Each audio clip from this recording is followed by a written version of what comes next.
Welcome back, everyone, to another episode of Psychocinematic. Today we'll be covering Last Night in Soho, directed by Edgar Wright.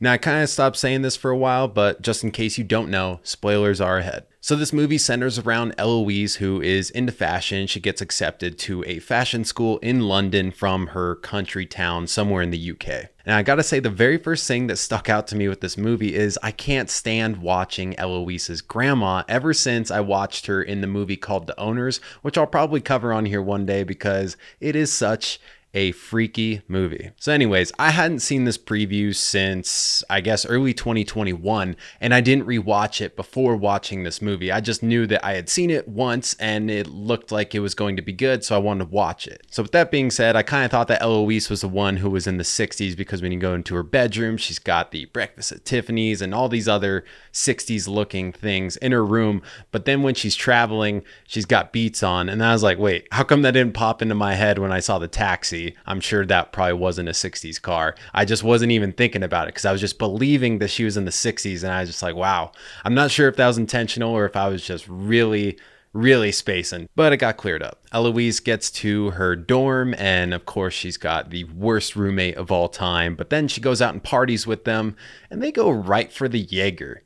And I don't know if London women are different, but I have never known a single woman here in the United States that was like, yeah, let's have some Jaeger. I honestly don't know anyone who wants Jaeger. Jaeger tastes horrible. So either that's bullshit or they are really built different in the UK. Now, when Eloise's roommate and the friends go into the bathroom and snort coke and talk shit, I cannot believe how fucking brazen she is to just start talking shit about her. I mean, you saw that Eloise left, so she's either outside or in the bathroom more than likely. So I'm just like, how dumb can you be? But I mean, it just further goes into how horrible of a character, not like horribly made, but horrible the roommate is. And then later, Eloise is listening to her music in her headphones, but she's at what looks like a dorm party.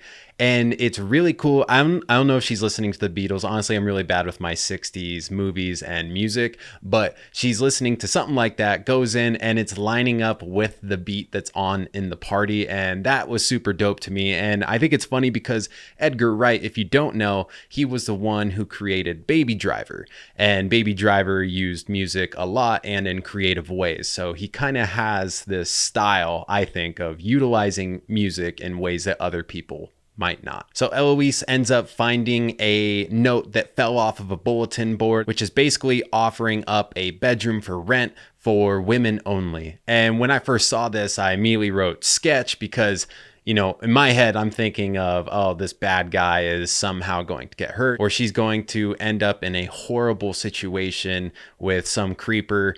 And didn't turn out to be the case. It was a horrible situation. Just, I guess she wasn't a creeper. It was just an honest, like, I just want women here. But it definitely would make sense that you would only want women living with you if you were Sandy. I've got to say that one shot when Sandy is getting into bed at the new place and she pulls the sheet over her head, and then the camera just pulls back and that sheet is never ending. It is so sick. That was a great idea. And I wonder, like, how big of a sheet did they need for that? And what were the logistics of it? They probably had wires maybe holding it up and then slowly lowering it. And then the lighting too. That was all just super impressive. Very well done. So now Eloise dreams of Sandy, and they have great use of reflections and then also practical imitating between the two actresses and the choreography throughout the entire movie. And then the use of VFX when choreography just wouldn't cut it.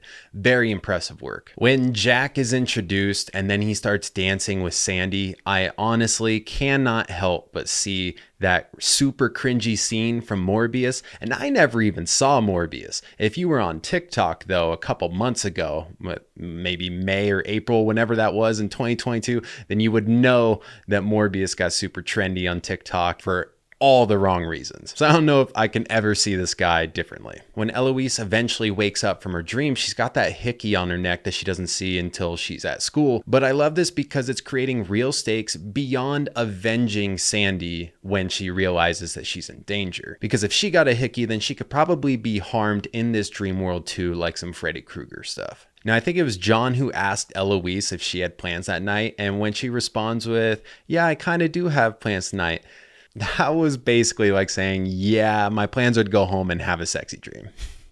So Eloise eventually gets a job at the Irish pub, and she sees that old man who had shot her the weird glances and smiles when she was seeing the ghosts and reflections. And so the movie really tries to make you think that that is Jack. But since we realize that he is in fact the cop that tried to save Sandy, you could imagine that it would be funny that there is this woman who looks exactly like Sandy who eventually inquires about her when they never found Sandy, but they had a bunch of murders and missing people and so on. So it's no secret this movie leans into the men being pretty misogynistic and gross to women and verbally and physically abusive to them. And it's interesting because one of the only times a man's being nice to her, which was John, he's pretty much the only guy who was nice to her the entire movie, she's told that she needs to listen to his problems and not the other way around since she's working at the bar. So we eventually learn that Jack is basically Sandy's pimp, and it seems unclear whether or not Jack had promises of her making it in the future if she just did this for a little bit and just slept with the right people,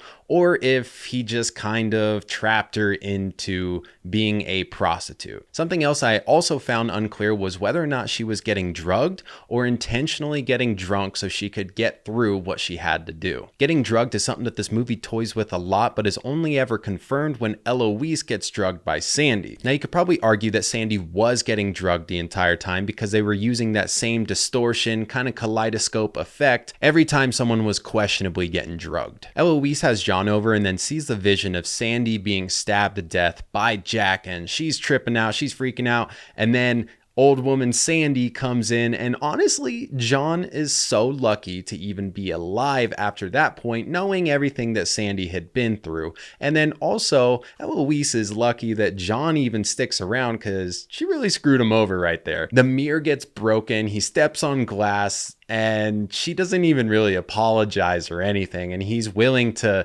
look past it, and not only that, but offer her help. What do you need from me? How can I help you? I don't think anyone deserves John. This part was a bit frustrating. The fact that she thinks that she can just go to the police and be like, hey, I'm seeing visions of this 60-year-old murder case and I'm trying to get to the bottom of it. I don't know what's happening. And everything's just going to work out and they're going to believe her. That's pretty ridiculous. Maybe she really is crazy. I don't know. So Eloise goes to the library and she starts seeing the ghosts of all of these men, and they must be showing up because she's looking for murder stories, and they're probably showing up to try and get help as if they are victims because these murder stories are probably them. So they're probably not trying to scare her, but they want to be avenged and saved. And then Eloise goes to stab one of the ghosts, and then it turns out to be her horrible roommate. And I think it's symbolic of the fact that the ghosts try to portray themselves as completely innocent and victims, much like the roommate did. But I do appreciate that the roommate responded what I think to be realistically. She said, no, it's not okay. What in the actual fuck? I mean, I think that we would all respond that way if scissors stopped just inches from your face only because someone else stopped the person's hand. I also wrote this down because if you saw payphones pretty much anywhere else in the world, you're wondering, why do you still have them? And I wonder, does London only keep around these payphones just because they're iconic? Or do they really think that it serves that big of a purpose in the year 2022? And now we have arrived at the ultimate twist of the movie, the fact that the old woman is Sandy, and that really made this movie. Without that twist, I feel like this movie would have just been okay, and it took it from okay to good or even great. So now my question is, if she killed Jack and 30 plus dudes, how do you get away with that as a prostitute? So you kill 30 dudes and your pimp doesn't get suspicious. Or do you kill your pimp first and then you lure in all these other dudes pretending like you just want to fuck them and then you kill them? That's what I'm curious about. And I'm guessing that if it is the latter, which seems to make more sense, that she probably had already had sex with them as a prostitute and then lured them in, already knew who they were, because I mean, otherwise, why would you just lure in random people and murder them? She would really be the bad guy there if that were the case. So she drugged Eloise, getting ready to kill her. She's going to kill John, who's outside, and she stabs John when she invites him in. And at first I was like, you gotta be kidding me. If John dies, I'm gonna be so freaking mad, because he's the best character in this movie. But then as it carried on a little bit more, I was like, oh no, I don't have a joke moral of the story yet. And one instantly popped into my head, and I now selfishly wanted John to die so that I could say this. The joke moral of the story is nice guys get finished last.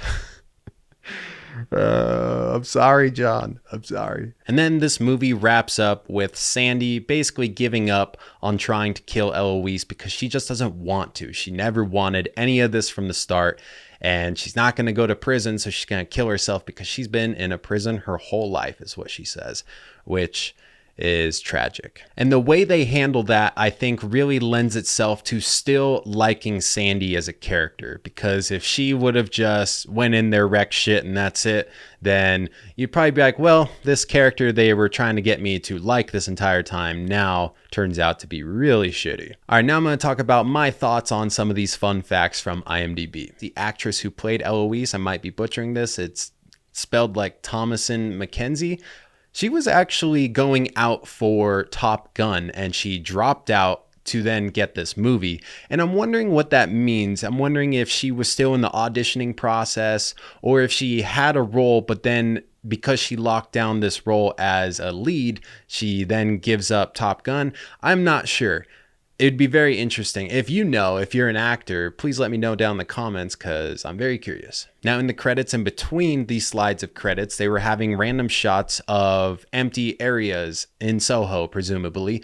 And I was wondering why they did that. But it turns out that they did that because the pandemic had started, and basically no one has ever seen the road so empty, so they added that in. Something else that's cool is that Stephen King got an advanced screening on this movie, and he said, I hardly ever rewatch. There's so many good things out there, but this one is special. And I thought that was cool because Eloise definitely seems like she shines. And while I was watching the movie, I was like, this feels like something that Stephen King would have written, all about seeing ghosts and people in the past. And it's funny too, because while I was watching it, my wife came into the living room and we paused it, and it happened to pause on the most precarious scene. The camera is panning this way, and it paused on some oral sex that was going on. And I made the joke that it looks like The Shining, that little gopher monster thing that's doing the same thing. Very disturbing. And you know what? They could have been referencing that low key anyway. Something else that's cool is that all the older people in this movie with bigger roles, the cop, the grandma, older Sandy, the barmaid, they were all pretty popular in British film and television in the 1960s, which I think is really cool because Edgar Wright apparently is super obsessed with the 60s, and it sounds like he really did his due diligence to make sure that he's really paying homage. All right, so I was thinking about this movie, and I was wondering to myself, what would have been the conclusion to this movie if it didn't have that twist? And the thing that I came up with that they could have done, but I don't think it would be better, but it would have taken more of a time traveling stance. I could see them having Eloise stop Jack from murdering Sandy, or just buying her enough time so that Sandy lives.